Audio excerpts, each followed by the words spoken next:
সম্ভবত আপনি একটা প্রবাসী, প্রবাসে কাঁঠাল বিক্রি করে, অশ্লীলতা করে, অঙ্গিভঙ্গি দেখিয়ে, মানুষকে জোকার সেজে হাসিয়ে, লাখ লাখ ফলোয়ার কামিয়ে, ভিউ কামিয়ে টাকা কামিয়েছেন।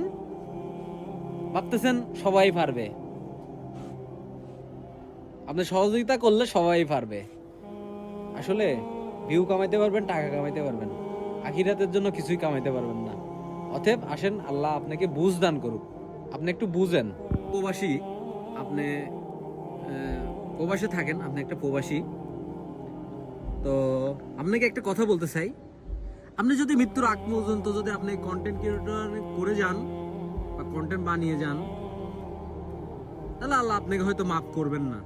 আপনি যে কন্টেন্টগুলো বানান, জেনারেশনকে যা শিখাচ্ছেন, এগুলো জেনারেশন শিখতে মানে অভ্যস্ত না। আপনি যেভাবে মানুষকে হাসাইতে চান, একটা মানুষ কিন্তু মানে কোনো কারণ ছাড়াও হাসতে পারে, একটা মানুষ কারণ ছাড়াও হাসতে পারে, কিন্তু আপনি বিনা কারণে মানুষকে হাসাতে চাচ্ছেন, ওইগুলো কোনো কাজে আসবে না। তো অতএব আরো এর ভিতরে কত নোংরামু করেন আপনারা। আপনার নামটাও আমি উচ্চারণ করতে চাচ্ছি না, আপনার নাম উচ্চারণ করার মতো প্রয়োজন আমার হচ্ছে না, কিন্তু একটা কথা বলতে চাই, আপনি যেগুলো করতেছেন এগুলো কাউকে শিখাইন না, আল্লাহ আপনাকে মাফ করবেন না। এবং যাকে শিখাবেন আল্লাহ হয়তো তাকেও মাফ করবেন না, যদি তার ভিতরে সেই বুঝ যদি না কাজ করে, সেই ভালো কাজ যদি না কাজ করে, তাহলে কিন্তু মহান আল্লাহ তাআলা মাফ করবেন না। আমাদেরকে মস্তিষ্ক দিছে, মেধা দিছে, সবকিছু দিছে, আল্লাহ বুঝ দিছে। নিজে কি করবেন না করবেন এটা আপনার সম্পূর্ণ ব্যক্তিগত। আল্লাহ কিন্তু আমাদের এই যে কথা বলতেছি, এটা আমার নিজের, আল্লাহ আমাকে ওই ক্ষমতা পাওয়ারটা দিছে, এই জন্য কথা বলতে পারতেছি। অনেক কিছু হয় আল্লাহর ইশারায়, যেমন মৃত্যুবরণ করবো আল্লাহর ইশারায়, জন্মগ্রহণ করছি আল্লাহর ইশারায়। তো এগুলো অন্তত মাথায় রাখতে হবে। হ্যাঁ, আল্লাহ আপনাকে বুঝ দিছে, বুদ্ধি দিছে, দিয়ে আপনাকে বলছে তুমি তোমার বুঝ মতো চলো বান্দা, তোমাকে একদিন হিসাব আমাকে দিতে হবে। তুমি ভালো কাজ করলে ভালো কাজের হিসাব, খারাপ কাজ করলে খারাপ কাজের হিসাব, পাপ কাজ করলে পাপ কাজের হিসাব তোমাকে দিতে হবে, জবাবদিহিন আমার কাছে দিতে হবে। এ বান্দা, তোমাকে জবাবদিহিন আমার কাছে হতে হবে, জবাব দিতে হবে, ওই হাসরের মাঠে জবাব দিতে হবে, ওই কিয়ামতের দিন আমার বিচার হবে। তো অতএব আমি বলতে চাই, আপনি এমন কিছু শিখাইন না। আপনি সম্ভবত একটা ফুল বিক্রেতাকে 20 টাকা দিতে পারেন নাই, এখন তাকে ফোন কিনে দিচ্ছেন, তাকে 20 লাখ টাকা ইনকাম করার রাস্তা দেখে দিচ্ছেন। আপনার উদ্দেশ্যটা পুরোটাই খারাপ। আমি বলবো আপনার উদ্দেশ্যটা পুরোটাই খারাপ।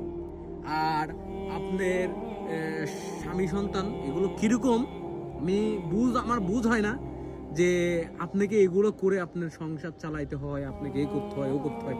আপনার স্বামীর উপার্জনে আপনার সংসার আসলে চলে না, না হলে আপনাকে এগুলো করতে হয় না।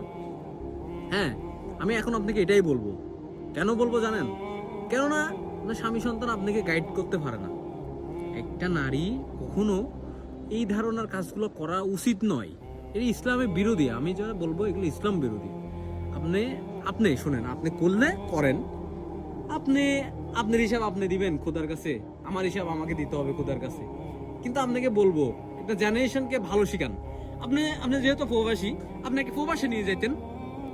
একটা মানুষের যদি উপকার করতে চান, ওনাকে প্রবাসে নিয়ে যায়, ওনাকে কাজ করাইতেন, সমস্যা ছিল না। উনি একটা ভালো টাকা ইনকাম করতো, ওনাকে লেখাপড়া শিখাইতেন, একটু উচ্চ শিক্ষিত হতো, একটা ভালো ঘরে বিয়ে হতো।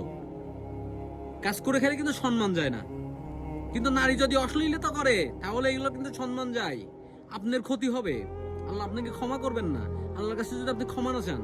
তো অতএব আপনাকে আমি একটাই বলবো, আপনি তাকে যদি প্রবাসী নিয়ে যেতে চাচ্ছেন, তাহলে অনেক প্রবাসীও খুশি হইতো, আপনারও ভালো হইতো, অনেক মানুষ ভালো হতো। কিন্তু আপনি তাকে শিখাতে চাচ্ছেন, আপনি একটা পেজ খুলে দিচ্ছি, তোমাকে 1 বছরের মধ্যে আমি পেজটা দাঁড় করাই দিব, তোমাকে আমি 20 লক্ষ টাকা ইনকাম করে দিব, এইখান থেকে আপনি ওকে নিয়ে নাচ গান টিকটক মানে চক্কর এগুলো করতেছেন।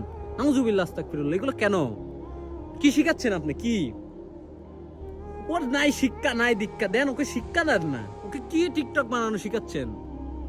এগুলো কি একটা মুসলমানের কাজ? একটা মুসলমানের কাজ এগুলো? ইমানদার আছে আপনাদের কাছে? মানে কেউ আছে আত্মীয় স্বজন ইমানদার কেউ আছে নাকি সবই নাস্তিকের মতো চলাফেরা করেন আপনারা?